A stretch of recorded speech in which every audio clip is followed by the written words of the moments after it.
You know.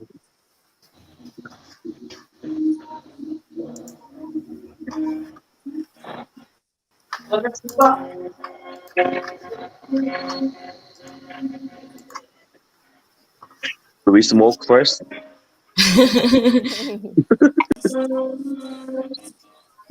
And I believe we are live right now for 55 seconds already. The countdown didn't work, but we're here. So everyone, thank you for being here. And again, our topic for today is cannabis ecology. So you guys already know what cannabis is, but maybe some people don't know what ecology is. Can anyone explain to me what ecology is? Teacher pass. Anyone? Yes. Sorry. No. It's Sir It's Joey right Burger here. right there. He's Yes, the one who we do have explained it. Joey Burger right there. Our legend, OG. And we can also smoke while listening to him with his wisdom. And we're so glad that he's here. He's permaculture director and he's also a cannabis consultant. So if anyone would have any questions for our guest, we can, of course, get those questions in. Just type it on the comment. And today we do have our main host, Miss Ara and Sir Jo- Bertrick. All right. Or Heyman. We know him as Heyman. Actually, it's And Mr. Joey Burger, the main, one of the hosts here. yes. And go ahead. I'm going to go share our live to other platforms so other people can see. But take over main host. Take over. Go. Okay. So Yeah. hi, Joey. How are you? I'm doing great. Thanks for having me tonight. It's really stoked to be talking with you all. We're. It's such a pleasure to have you tonight. Like we're we're speechless about Yes, how big an honor it is to have somebody with your experience here, because there's a lot of people who listen to this show who want to learn, who want to prepare for the inevitable legalization in the Philippines and want to learn how to grow weed. And it's important that they should learn how to grow it proper the way. most earth friendly Yeah. ways, the kindest Yep. way, because And it's medicine. So let's heal the earth. Would you like to yes, talk about your experience as a permaculture farmer? Yeah, well, I just want to thank you all again for having me. It's a real honor to get to chat with you guys. I've known Bert for about a year now.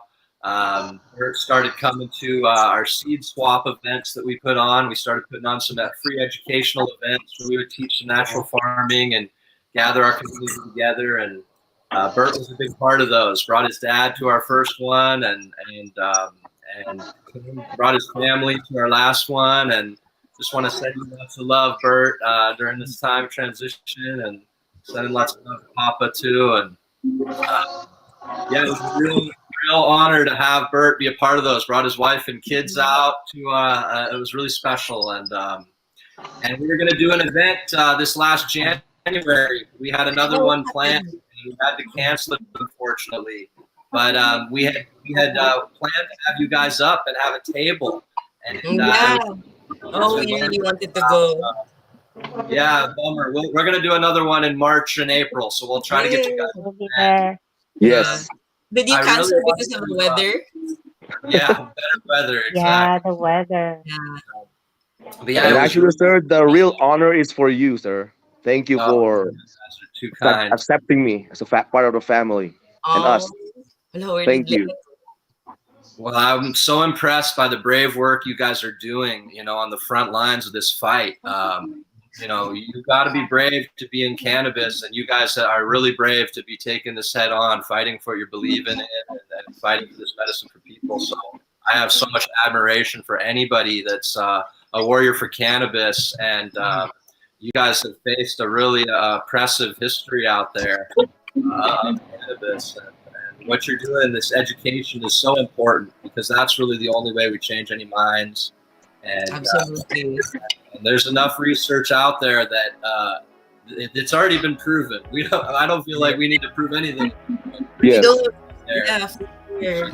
Getting it But in front of people and letting them understand it, and letting them understand that this is the gateway drug. You don't need to worry about that. This drug can really help people with the harder drugs. I know the Philippines struggles with their drug problems just like the U.S. and methamphetamine has got a grip on this whole world right now, and a lot of communities are able to turn to cannabis and these other natural medicines to get away from these really addictive substances that are frankly killing a lot of our communities. I know it's a lot of that's going on down there. So yeah, I grew up in Northern California in what is called the Emerald Triangle, place with a lot of cannabis history. We consider it part of the of the cannabis industry, where a lot of the first battles were fought, a lot of the first strains were brought and starting to be shared, and a lot of effort was put into creating really good genetics, and the whole industry was born. The seeds were brought from here to Amsterdam, and the whole European cannabis scene that we see came out of that. And yeah, we were fortunate to have medical cannabis come into California in 1996. And so when I was growing up in Humboldt County in the 80s and the 90s, it was very illegal. Cultivation was a felony. You would go to jail if you were caught growing. If there were cannabis plants, it was during the drug war. It was Nixon had come in and in 1972 and passed this Dangerous Drugs Act. I was reading that's when the Philippines also classified it as a Class 1 drug, same as heroin and methamphetamine and all these terrible drugs.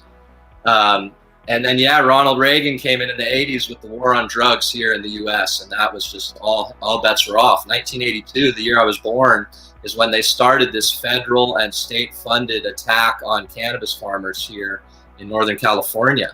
So as a kid, there would be military convoys, army trucks, people with machine guns going down our little driveway, down our dirt road. I lived in a neighborhood out in the mountains, an hour from the closest small town. And it was I have a a real question. drug. Yes, Is Julie? the Emerald Triangle also what they call the Murder Mountain, like the ones in the documentary? Exactly. This is Humboldt Yeah. County. I grew up a Murder Mountain adjacent, we call it, about an hour away from Murder Mountain. Yeah. And yes, it's made up of 3 counties: Humboldt, Mendocino, and Trinity County, and that makes up the Emerald Triangle.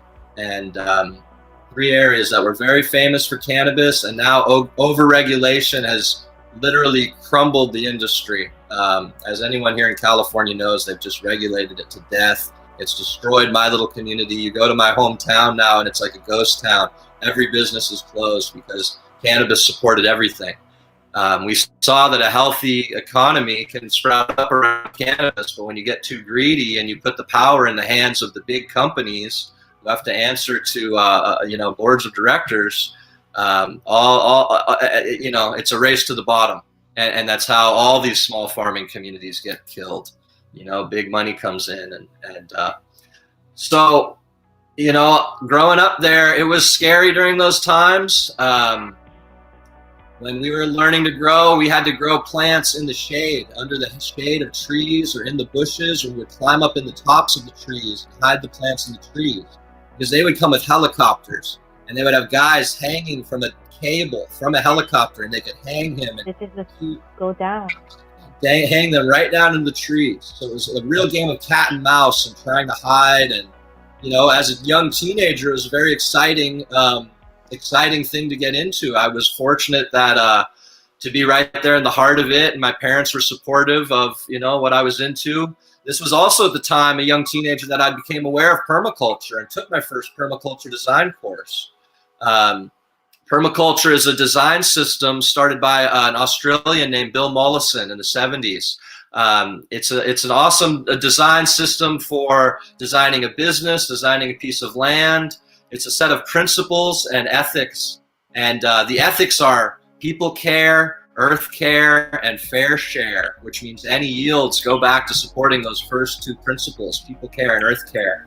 So it's a very holistic design system that works really well when you're, designing a piece of land. The goal growing up here as a young cannabis farmer was to have my own farm, to eventually have my own land where I could grow and have a family. I think that's what a lot of people want, that return, that simpler return to the land where you can grow your own food, you know, taking medicine and food sovereignty into your own hands.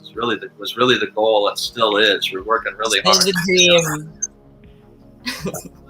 Yeah. I actually took a permaculture class with Starhawk, the Earth activist training, and it blew my mind as a Filipino coming from Typhoon Haiyan, coming from all of these, like just watching the destruction that's been happening in the Philippines because of overdevelopment, and knowing that there's a solution to that. There's a farming system that's constantly, or that is currently evolving to answer climate change, to answer like stuff like that. And if you were to marry, like I've been talking to some cannabis farmers, asking them if they've been applying principles or the permaculture principles, and even to them it's still new. So this is what's exciting about you, because you're a permaculturist and a cannabis farmer, and I want to know how you've been able to, like, has it been productive for you? What are the benefits of embracing permaculture as cannabis farmers? Yes. Yeah, well, those design principles are everything, and really we gotta start off by saying, you know, permaculture was really branded by these Australians, but what we're really talking about is indigenous knowledge, whether it's indigenous knowledge that came from the Philippines, or it came from the Americas, or it came from Europe. I mean, we're all indigenous to wherever we came from. And when you go to places like the Philippines, or you go to places where you see that they don't call these things permaculture, they call them common sense. And it's only in the West that we have been so wasteful in our practices that we can even have any other way of existence. That we would call things like creating no waste, and, you know, using our available on-site resources, that we would have to create a name for this, as if these aren't the obvious ways we should do everything. Right. And this is something that's very common with Filipinos already, because we're islands. We don't produce a lot of the things that come in. So when they come in, we have to make the most use of the things, because we don't know when the next shipment is gonna arrive. So no waste, these labels seem to be a way to repackage these practices in order for them to be acceptable by people who've been molded by capitalism. Absolutely, Ara. Absolutely, yeah. So that, I'm glad you caught all that. That's exactly what I'm trying to say. Is we're not coming up with anything new here, and these are really just the best ways to do these things. So as I was learning those principles and trying to design cannabis farms and design my cannabis grow or design a business, of course I'm going to look to use my available on-site resources. You know, what do we have here available to us already? That's where a lot of techniques like Korean natural farming and the Jadam system of farming, where we make a lot of our own farming inputs out of plants that we gather in the forest, or plants that we can grow easily. That's where, you know, we talk about closing these loops, and that's a form of closing the loop. We can use things like the waste from our cannabis plants. You know, certain times of the year we'll go in and we'll clean out the inside of the plants right before flower, to get better airflow and to get the plant to focus its energy into the flowering tops. We'll clean out the leaf, but we can use all that leaf. That's not a waste stream. That's a valuable resource. Exactly. We can use that to make liquid fertilizer, or we can put it directly on our soil and use it as mulch, or we can feed it to a worm farm. There's many things. So it's really just embracing those principles, more so than saying this is the exact technique everybody should do. It's more just understanding those principles of working with nature. You know, nature has this divine intelligence, these complex systems that are very diverse and are very strong because of that. If one part of the system fails, there's another part to step in and fill that void. And so permaculture is really about building systems that mimic nature. They really emphasize spending a lot of time in nature, observing nature. You know, going onto a piece of land and spending a year there before you even break ground, so you can see it in all of the seasons. You know, where does the water flow? You know, where's the hot drifts coming through in the summer? Where are the fire hazards going to come from? Something we really have to look at here in California. Yeah, I love permaculture. I love those permaculture principles. I love to go onto a new piece of land and start thinking about these things. And shout out to you, R. We were talking live and taking that Earth activist training for Starhawk. She's a very, very well respected permaculture teacher and incredible author. And we just have a lot of love and respect for her in the community. So yeah, you're super blessed to get to study with her, and I hope to get to I definitely felt blessed. Yes, sir. But yeah, You're a real inspiration too, sir. Yeah, I wanted to ask about, so a lot of people who watch who watch this channel are interested in growing cannabis but don't really know a lot about permaculture. So even concepts like what constitutes the loop and what do you mean by closing the loop, these are things that like we A lot of people I doesn't know. think we could like, do you mind talking about like what does a loop look like in a cannabis farm? Like, what are the resources? Yeah. Well, we've got inputs and we've got outputs. You know, we've got inputs that we need to input onto the farm, and we've got outputs that are waste streams. If we can connect these two so they're feeding each other, that's closing the loop. You know, so what are the inputs that we need for our farm? We need water, we need fertilizer, we might need compost. What are the ways we can generate those? And then what are the waste streams coming off of our farm? Do we have animals on our farm? Or do we have manures we're already producing? Do we have composting toilets? You know, we can use human manure, you know, if composted correctly. It's how our ancestors farmed for eons. We wouldn't be here today if our ancestors hadn't known how to use human and animal manures and compost them really simply. There's a really fantastic book called Farmers of 40 Centuries that was written, it's an account written in the 1800s, late 1800s, of a man touring China, and he toured Korea, and he toured Japan. And he looked at how they were farming and how they'd been farming for 40 centuries already. And there was a market, you know, many markets around manures, human manures and animal manure. And how best to use those manures. And that's how these guys were farming. So simple ways. The old ways are still the best ways. Learning how to make compost, learning how to use animal manures, and learning how to use the plants around you are still the best ways. So, you know, figuring out what are those resources in your community. It doesn't have to just come off of your farm. But what are the free resources in your community?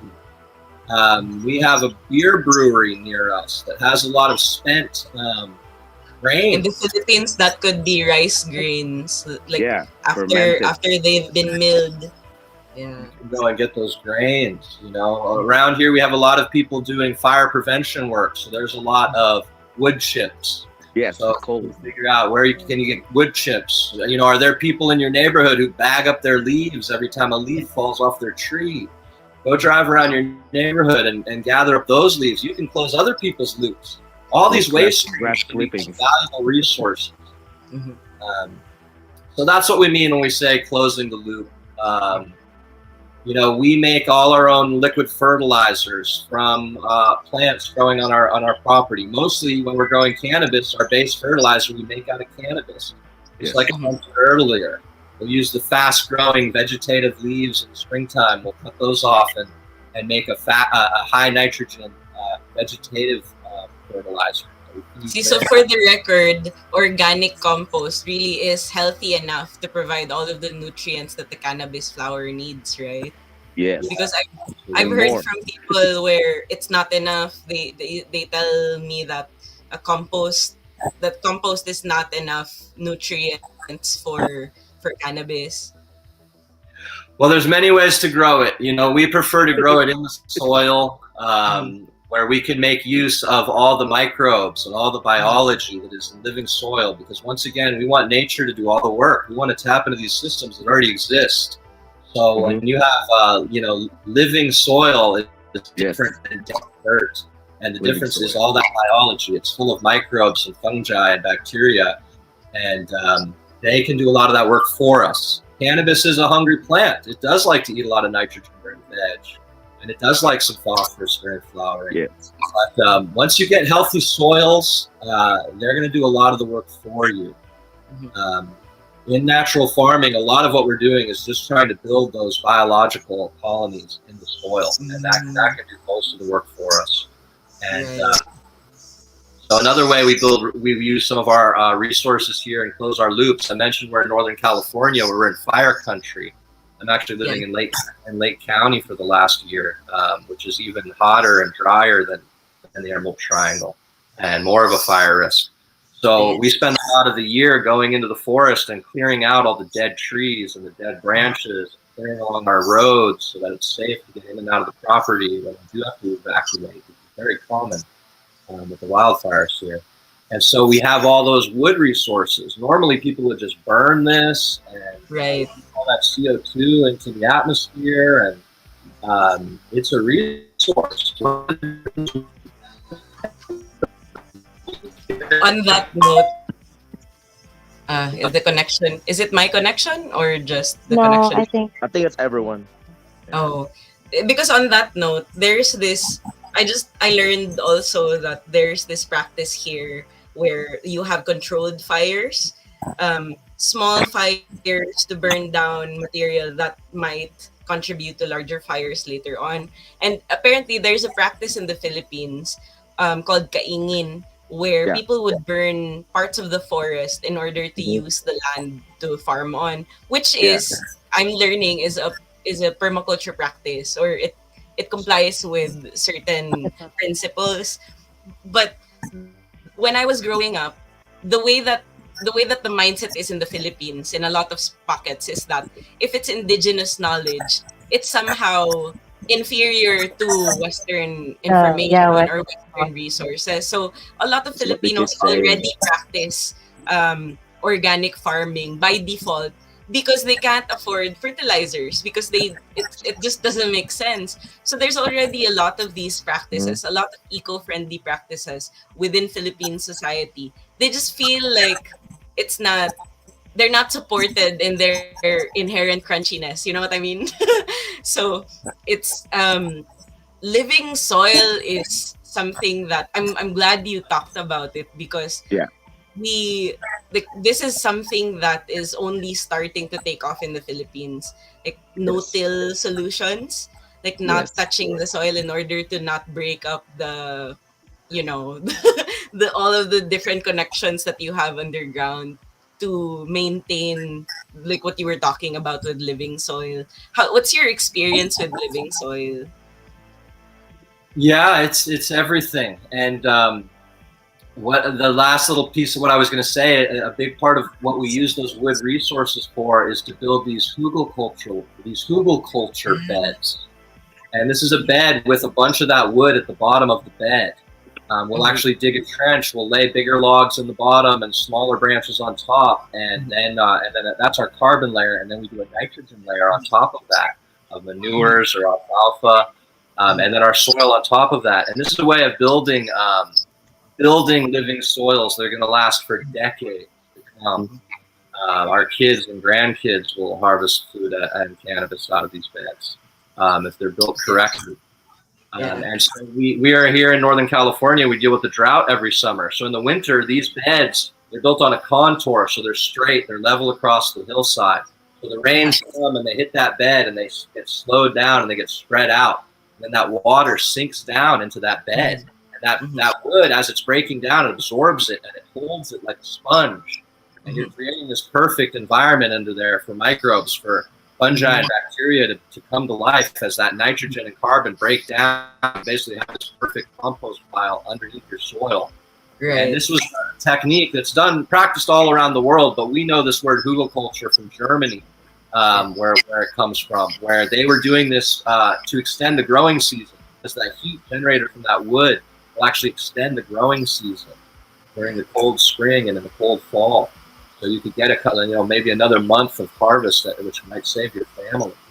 So once again, we're closing the loop, using all that wood that people would just burn. We're using that to build these soils. So now the garden that I got to grow in this year, this is the third year of those hugels, and that wood is deteriorating and breaking down. And every year we're able to water cannabis gets better, the vegetables get better. You know, you're talking about living soil, the importance of living soil. And as we've seen with food, that if you want the most nutrient dense food, you need to grow it organically. You cannot grow it with these pesticides and fungicides and fertilizers. The results good. If you want nutrient dense food, you need to get to you need to connect with a farmer and get it as close to the farm as possible. And so this is absolutely the same thing is true with our medicine, that we get from plants. If you want nutrient-dense medicine, which in our case might mean the cannabinoids, it might mean THC, it might mean CBG, but also it's all these other cannabinoids that we don't even know about. It's the full content, scratching the surface of what cannabis contains. But you need to get this cannabis from a nutrient-dense source, from healthy living soils. If you want the best cannabis in the world, it's got to come out of those living soils. For my taste, at least. And we do all we can to just educate people on living soils, simple ways to farm with nature, pair with nature, and like we said, more just learning principles so you can adapt them to your context. Because permaculture and natural farming are being practiced all around the world. They're being practiced all over the Philippines. And what works there isn't going to work here, you know? These are very different tropics than they do in our Mediterranean climate. Actually, this is what we need to hear, like, from the Philippines. Because what we have there back home, I'm telling you, soil over there, you will love it, sir, if you saw it. I'm like, oh my God. We don't have frost. We don't have to worry about the forest. Yes. And the soil over there, so rich.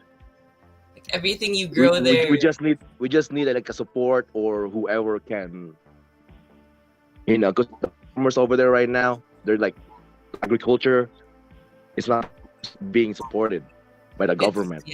It's majority is really, it's really an agricultural country. So it's like they didn't know that we have the best soil. They just didn't know. So this is like the best live right now, so they can open their mind. Like, oh man, this is all we need. We have this in the Philippines. Planting cannabis also helps the soil, right? Yeah. So it's like just a cycle of goodness. Basically, if they just learn the pattern of like really maximizing their organic surroundings and then making the most out of it, because the Philippines is very rich with. This is why when I met Sergio, I was like, oh, I need to learn more. I have a question about. This is why. You had a point. This is the correct way. Interesting. Or you were talking about what does cannabis do for the soil? Like, how does it interact with other plants? What plants would be good to, like, if you were to make a guild around or using cannabis, what would be beneficial plants to grow with it? Surrounding it. Because it killed my rhythm. Well, here in Northern California, we have a very long season. You know, we grow this plant for 8 or 9 months. We start our seeds in February, and we're harvesting them in November. So it has a very long season. Those plants start going in the ground in May and June, and at that point, there are already plants in that bed. We do a lot of cover crops. We build a lot of soil. We prefer to have plants with roots in our beds at all times, as many as possible. That's how we prefer to have our mulch. You know, we always want to have our soil covered. You never see soil bare in nature. Nature is always trying to cover soil. Whenever it's bare, it's sending in really tough plants to start breaking up that soil and get it covered as quickly as possible. So we have heavy layers of mulch down on our beds where we haven't had enough plants cover it. We'll bring in straw. We'll chop and drop, whatever plants we have to just get the soil covered. In the wintertime, we're planting a lot of cover crops so that we can keep building that soil. These are a lot of legume, beans and peas, a lot of hairy vetch that does really well around here, and winter rye. These are ones that do really well. We'll also do daikon radish, which is more of a tuber, and a big radish that we'll chop. They're really good for breaking up compacted soils. And we'll chop and drop the top and let that whole big tuber decompose in the soil. It's a huge amount of nitrogen being released into the soil. So Enjoy, guys. by the time our cannabis is ready to go into the beds in May, we have already chopped and dropped this cover crop probably once, at least once, maybe even twice. It's probably come back by then. We've probably already been growing some lettuces. We have kale growing in the garden year round. It's all about diversity. You know, a diverse system is a strong system, like we mentioned before. So we try to have as many plants in there as possible. My girlfriend is an herbalist, so there's a lot of herbs in the garden. And when we're planting plants in the garden, we're thinking about IPM, integrated pest management. How do we deal with pests? And so once again, I want to have nature as my ally. I want to let nature do the work for me. And so in nature, you have tons of diversity, tons of plants, tons of native pollinators, tons of native predators, lots of plants that are going to provide a food source. And I heard also with cannabis ecology, like THC helps prevent like fungi or other like harmful, like probably like harmful insects. It prevents them from like What does destroying the plant. cannabis shield against? Like if I was to put it beside my tomatoes, would it help the tomatoes? Or would it No, cannabis isn't so much going to keep anything away from anything else. Cannabis is usually the one that your other plants attracted pests to, that your sickly tomato plant attracted the aphids to, and now they're on your cannabis. That's right. So how it goes. Cannabis is very easy to grow. It just wants to grow. It's usually we baby it to death. We do too much when really it just wants to be left alone. Let nature do its thing. So a lot of those plants that we plant in that garden, like I was saying, are part of that pest management plan. So we want to plant plants that are going to repel pests, and those will be things with a lot of really high terpenes. They have a lot of strong smell. Those will be things like mints and rosemaries and lavenders. And we want to have plants that are going to attract some of the native predators. These are plants we call banker plants. Right. They have a pollen source, usually a food source. People buy a lot of these predator bugs and introduce them into their gardens. And the minute they're done eating all the pests, if there's no other food sources, they leave. Right. So it's good to have a lot of these other plants in there. Certain types of peppers will have these pollens. Lemongrass. It's a spice country, so the Philippines has a lot of fragrant herbs, some of which we probably don't use or we can't source in grocery stores. Yeah. By the way, a lot of these Attorney Henry is here too, so I'm gonna put him in the show. Oh, right? so yeah, Attorney, there you go. We'll continue. So Attorney Henry represents a lot of farmers. How are you? Ayun. Good morning. Magandang umaga from Manila, Philippines. Hi. Hello. Hi, Attorney. Oh, there you go. Oh, wait, he's supposed to be there. There you go. All right. Hi, Henry. Thanks for joining us. I've been hearing about the good work you're doing in the Philippines there. Yes, sir. Thank you. I appreciate your good words. I've been listening a few minutes ago, and it's really interesting your advocacy, the topic that you've just discussed. So, actually, I was invited by Alog Assembly to discuss the updates on the cannabis advocacy here in the Philippines.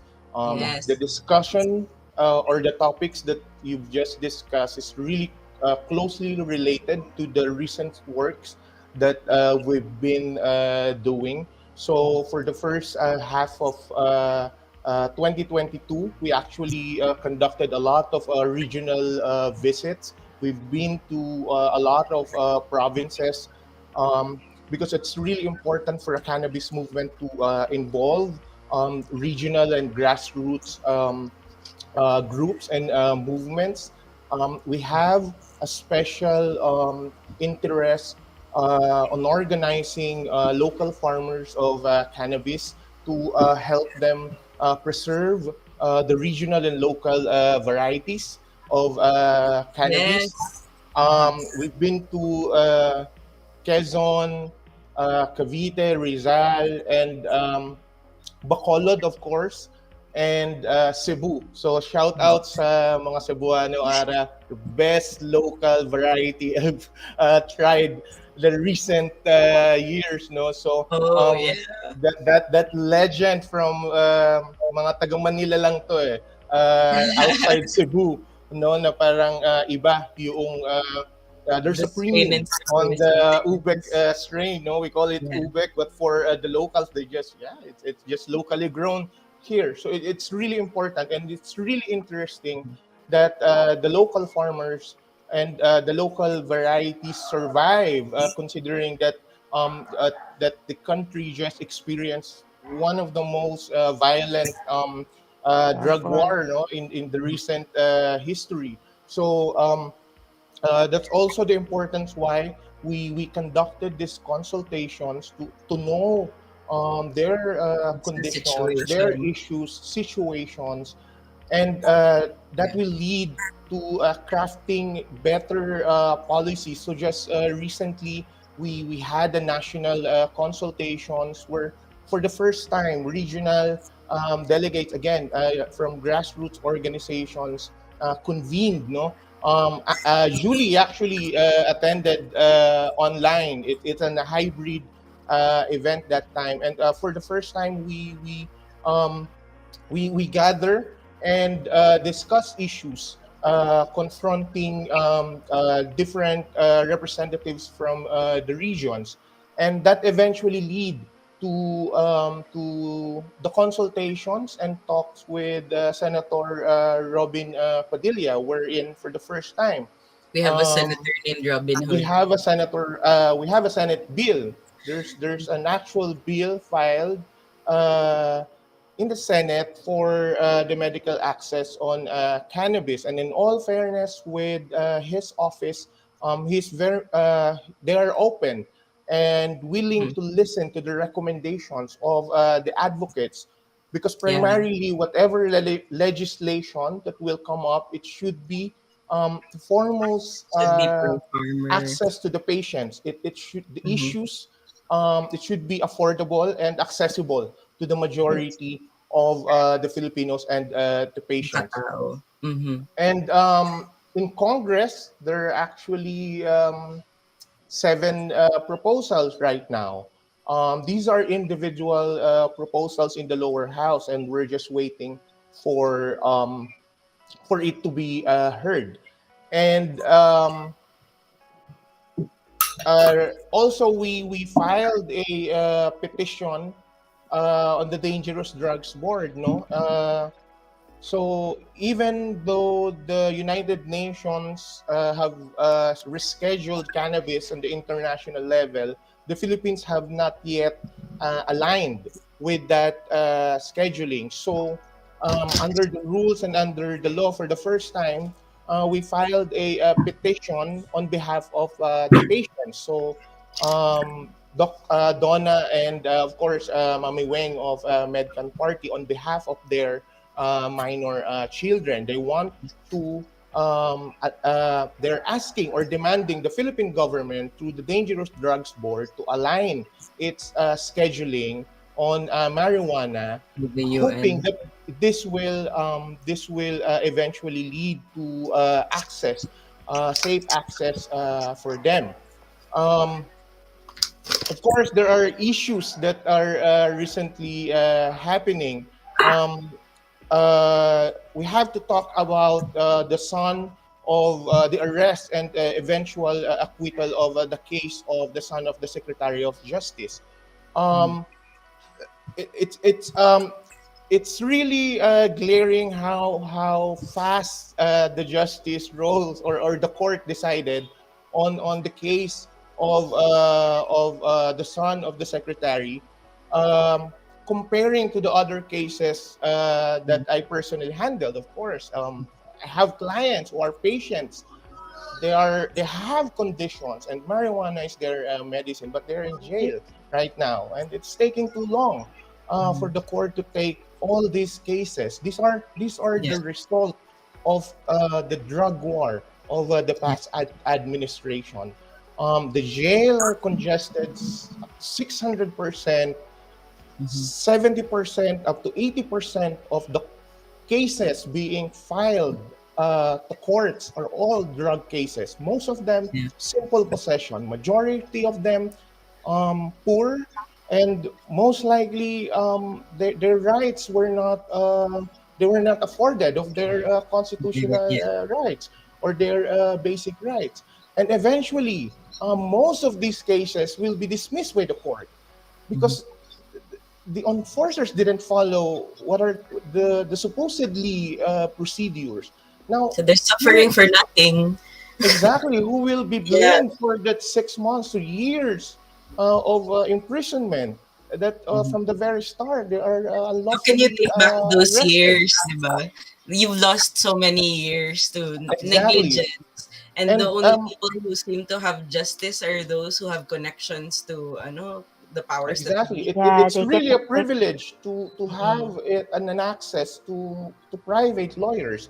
I mean, under our constitution, um, the state will provide if you can't afford the private lawyers. But um, because of all these cases being filed, these are all workloads for the public attorneys. So they themselves are affected of these condition. No? I mean, the Philippines still is considered one of the harshest countries to be arrested cannabis. A single And it joint, Joey, if could you can actually imagine, help. can land you 12 years of Yeah. imprisonment here in the Philippines. A single uh, pot, if you Mhm. cultivate of a pot, you're arrested.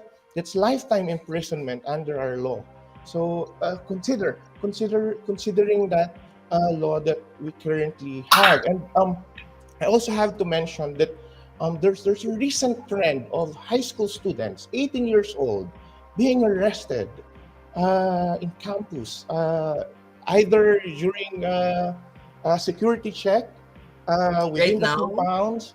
Mhm. There's a case recently that a teacher discovered that a Yes, student possessed I don't know, a small possession, of course, a small amount. take it back. Right. That student is facing 12 years of imprisonment Right. under our law. This has to change. Um, um, there's there's something that Joey was talking about earlier that in a funny way it connects to what you just said, where if high school students have access to the internet, they're getting information about how weed Mm-hmm. is a medicine, can help, blah blah blah blah blah, but their parents are of a completely different mindset or are in completely different spaces of the internet and refuse to accept things. Parang there's a selection of what portion of the internet I'm gonna pay attention to, right? And so you're getting kids who are curiouser and curiouser with what the rest of the world already knows. But you Yes, have these authority figures who continue to impose draconian laws. And like it really is time for a change for the cannabis laws. And I wanted to ask Attorney Henry because the last time we spoke, we were still recovering from Duterte. So basically, you're saying that in this new administration, it's still just as harsh, or even I don't know, it's a completely different world when it comes to the drug war with this president. What's it like? yes, no, it's still the same. It's still the Um, same. uh, Drug war still exists in ongoing. the Philippines. Mhm. I mean, I can just imagine all the messages I've been receiving, stories how they were illegally arrested, how they were just arrested with a single joint, and later on they will be other substance or a bigger amount will be planted against them, or they will be charged with a different case, which impose a heavier penalties. So Or sometimes still, what I heard too, attorney, is that some of them, even though like they're done with their cases, the authorities still threatens them like almost in a monthly basis because they know that they have a history already. So Yeah. they threaten them, they get money There's from them, just prejudice. so yeah. Yeah. So they get ahead with them in that way, but in a wrong way. So a lot of people are really like suffering right now because of Yeah, so given all of this, thank you so much for the update, Attorney Henry. Like I feel like we really needed to hear that because it sets the tone for like it's such a huge contrast. What's how bad it is in the Philippines compared to like the good that it could do. The good that that. legalization could do for the Philippines. Like with legalization, you wouldn't have to worry about open conversations about how are we going to raise our teenagers alongside weed, like what age is appropriate, like those wouldn't even be taboo conversations because those are the conversations that happen like after all is said and done, after we've mourned our dead, blah blah blah blah blah, diba?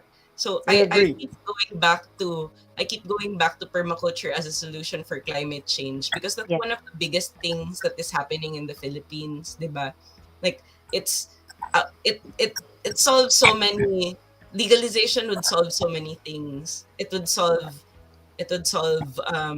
our cash crop problem. It would solve the fact that we're a huge agricultural country. We have lands that are left like untended to because the owners want to don't know what to do with them because we've been culturally we're raised to get as far away from manual labor as possible. So parang this is a I'd love to hear I'd love to hear from the both of you about like how can we think in terms of solutions for like when we're legalized, because this paints a picture for people. This makes people imagine that future, and if we can imagine that future, then it becomes more possible, 'di ba? Well, I would hope that that the Philippines would be looking towards Thailand right now. You know, Yes, another place we just thought would never come away from their conservative policy, and right. look how they have just completely embraced it. Yeah. Um, they're certainly not getting it right by any means, but at least it's opened up a lot of business, and a lot less people are going to be going to jail. Mhm. You know, being extorted like they had been.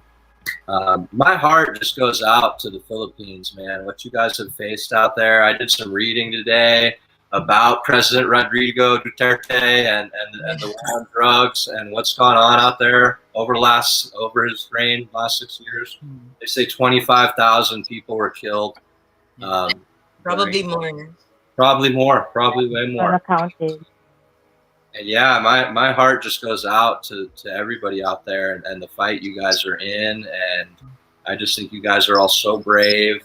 And, you know, we faced a lot of drug war here, but it wasn't like that. I mean, it wasn't like facing the death penalty for, 10 grams of hash. You know, I mean, Right. it's terrifying. And that it's still like that over there, that it's still business as usual. That is so Yeah. terrifying to me. Yeah, I just got so much, respect for you guys. You guys are real cannabis warriors. Like, and I know I want to hear about, what is the Philippines' history with cannabis? Because I know before 1972, that Dangerous Drug Act, you guys had Was cannabis. there? Cannabis was a part of your culture, and like you're saying, Henry, it's still there, and it's still there in those communities. And how do we preserve that? That's such important history and culture, and the medicinal discoveries that could be found in those strains that could help your people and people around the world. It has to be explored. It would be irresponsible to not regulate this, or we can explore that. And I agree with you, Joey. That is actually one proof that despite the drug war, despite the harshest, most violent execution of a drug policy, because it is deeply rooted with our culture, because it's there. Even though this government first thought that it should be prohibited, it's Right. already there. when you go to the provinces, our older relatives will just refer it to as a medicine. It's just as Yeah. simple as that. There are still provinces um, that the indigenous peoples are really known to cultivate this plant. Up to That's why now, we have one strains. particular province is known for the indigenous peoples there that there's a premium if they Yeah. harvested a really good variety of weed. So it really exists and it will not go away.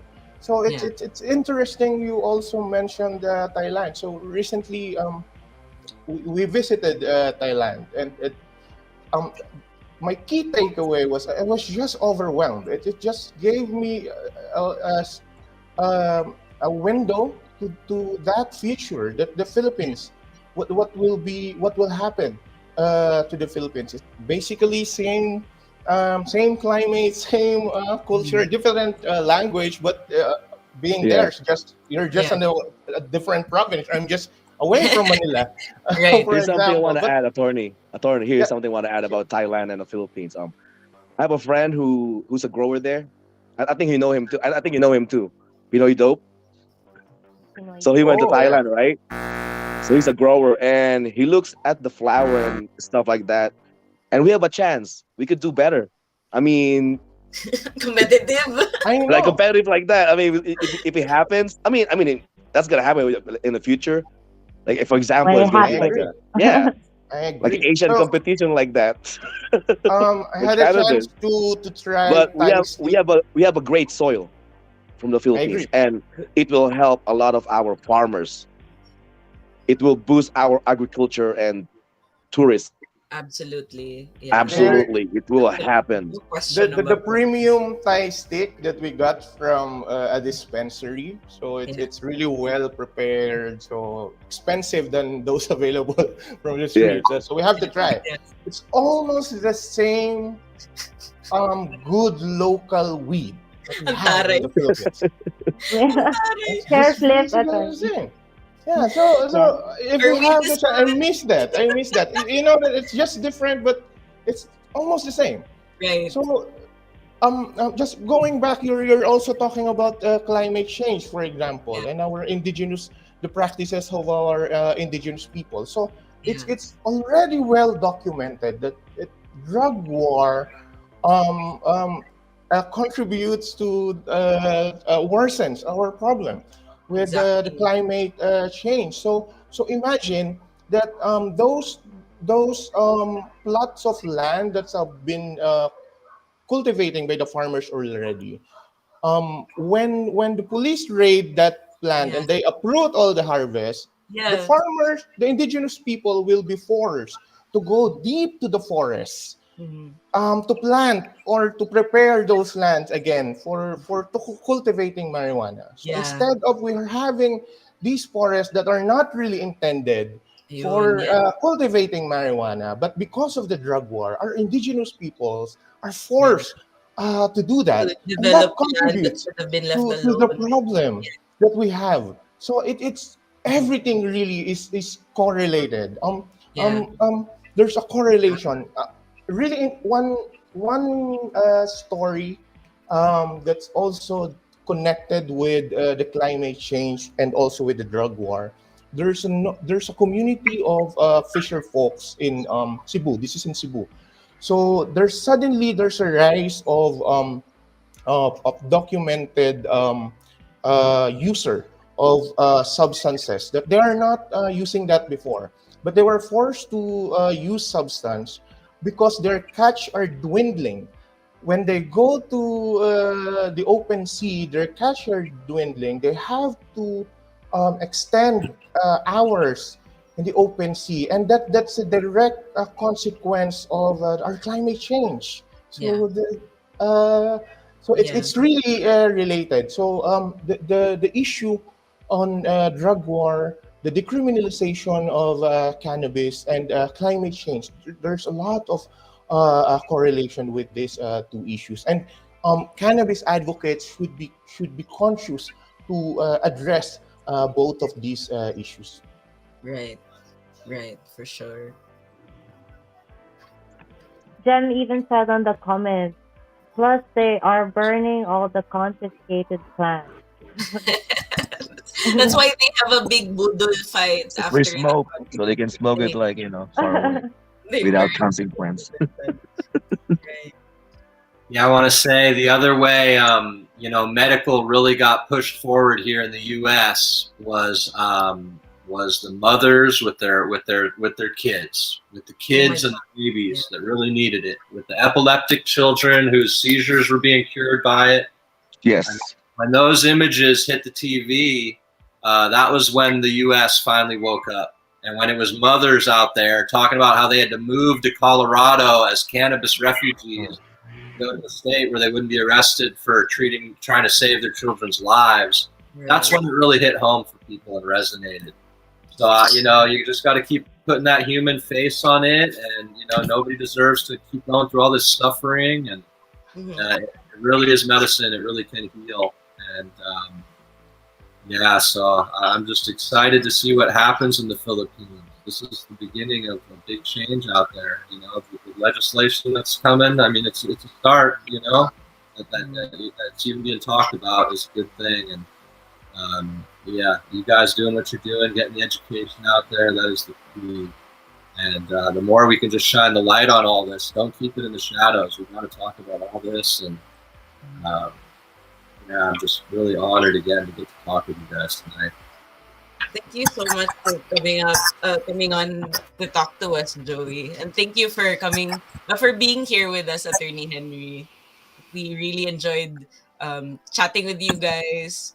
Yes. Thank Getting you. those updates about what's going Always, on in the Philippines, the always an introduction honor. to our Yeah. culture. Yeah, And I really encourage to have discussions like this. So We'll have this is more. I Yes. always There will be more. mention this that what Alab Assembly is doing, you guys are doing is really important of having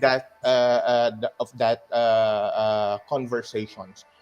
These issues that we have right now, the trend on the arrest of students, the issue on that's the Remulla disturbing. case, Yeah, it gives us a platform to discuss further.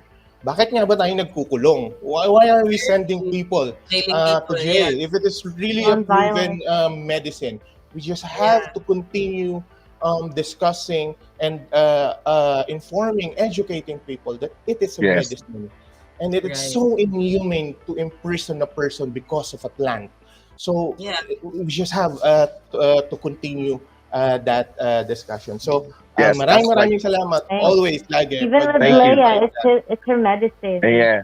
That's like Yeah. yeah, Joey said and Ara said. The knowledge is out there. It's on Google. Just one type on Google, everyone can see it. All we need to do is just let them know. like Just vouch for the information. Yeah, Kasi just share them information yeah, slowly. Slowly. This is that.